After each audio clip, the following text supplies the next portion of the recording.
Welcome back to another technical deep dive here in the debug zone. Today we're tackling a big question and breaking it down with insights from other users. Hopefully this clears up some misconceptions and helps you get the answer you need. So buckle up, stay a little curious, and let's jump right in.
And that's a wrap.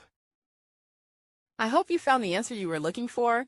If you did, take a second to hit that subscribe button. It really helps out. And let me know in the comments which solution worked best for you.